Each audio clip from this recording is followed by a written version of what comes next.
Quick Facts with Franklin. I hope you learned something. Love you. Bye. Squeeze every ozone molecule on Earth down to sea level, and it will be thinner than 2 pennies stacked together. It still blocks nearly all UV radiation before it reaches you. 3 billion tons of ozone hang between 15 and 35 kilometers overhead, doing all that work in a layer you'll never see. CFCs looked harmless as a refrigerant.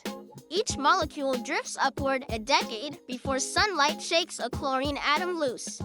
That single atom destroys 100,000 ozone molecules one after another, and it lingers in the stratosphere for over a century. An aerosol can from decades ago is still active above you right now. The ozone hole isn't a hole. Each spring, the layer thins by 60 to 70% over Antarctica. A polar vortex traps frigid air over the South Pole, and stratospheric ice crystals amplify chlorine chemistry by a factor of 1,000. Warmer air rushes in, and this seasonal collapse reverses itself every year.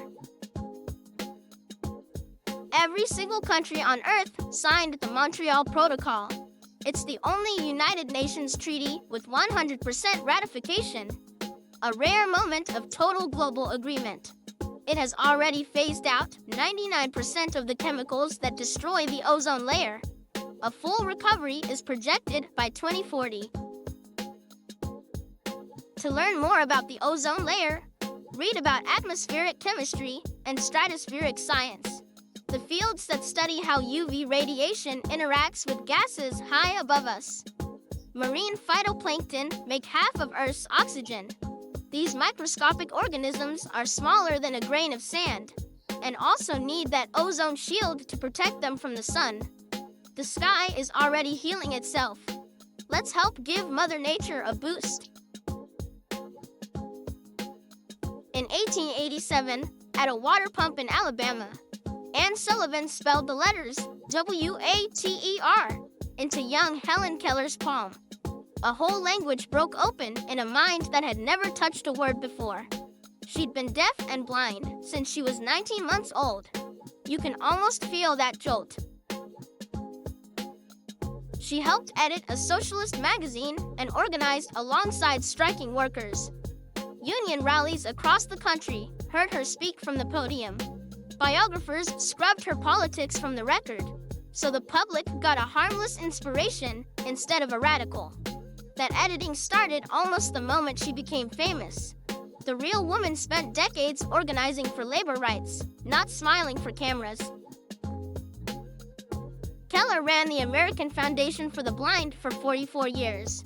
That's longer than most careers. She turned a charity that just collected donations into a machine that lobbied Congress directly. Lawmakers heard from her constantly as she toured the country, pushing for disability funding. Donations turned into legislation, one bill at a time. The Americans with Disabilities Act traces directly to her advocacy. She wouldn't accept pity. Every curb cut and every screen reader today exists because she demanded rights, not charity. Her framework became the blueprint every disability bill since has followed. To learn more about Helen Keller, read her own account, The Story of My Life. She was both an icon and a fighter. That fight built the framework, turning disability rights from charity into enforceable law. Every accessible building you walk into today is a result of a little girl who learned to spell with her hands. Welcome to Wyoming, where geysers outnumber the rest of Earth's combined. That same heat powers the world's largest geyser field. Cheyenne is the capital, home to the world's biggest rodeo. The Equality State entered the Union in 1890. The Great Plains stretch farther than most visitors expect. Stand in a meadow at dawn and watch steam rise from vents. Few would guess we're there. Visit Wyoming for the geysers and leave with a new respect for quiet. Meet the western meadowlark, Wyoming's official state bird. Singing a flute-like song, Wyoming school kids voted by school ballot for it to be the state bird in 1927. You can spot them in the open sagebrush plains, where the wind moves the grass. Listen for the indistinguishable trill that gives the meadowlark its name. That free voice captures Wyoming's independent prairie spirit. 250 million years of Earth's history is simply missing from the Grand Canyon walls. Rock 1 billion years old sits directly against stone laid down 800 million years younger. Geologists call the gap the Great Unconformity. An entire era just vanished. Poof. From an airplane, the Colorado River looks like a thin brown thread at the bottom of the gorge. That's a complete understatement.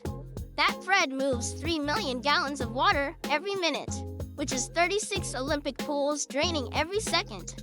Sand and boulders ride along, scouring the canyon floor like sandpaper. Over 6 million years of grinding cut a channel a mile deep. In 1987, only 27 California condors survived in the wild. Lead poisoning was wiping them out fast. Biologists trapped every remaining wild bird to save the species. Now more than 500 condors reside in the canyon's thermals, wild and free again. Those same rising air currents made their comeback possible. Hike from the canyon floor to the North Rim, and you cross desert, forest, and alpine air, all in one day. That's the same ecological range as driving 2,000 miles north. No plane required, just one very long staircase of switchbacks. To learn more about the Grand Canyon, explore the National Park Service's Canyon Guides online. The river below is still cutting deeper every single day. You're standing above 2 billion years of Earth's history in the making. Visit the South Rim at sunrise and watch that historical red glow across the rock. I hope you learned something. If not, let's watch again.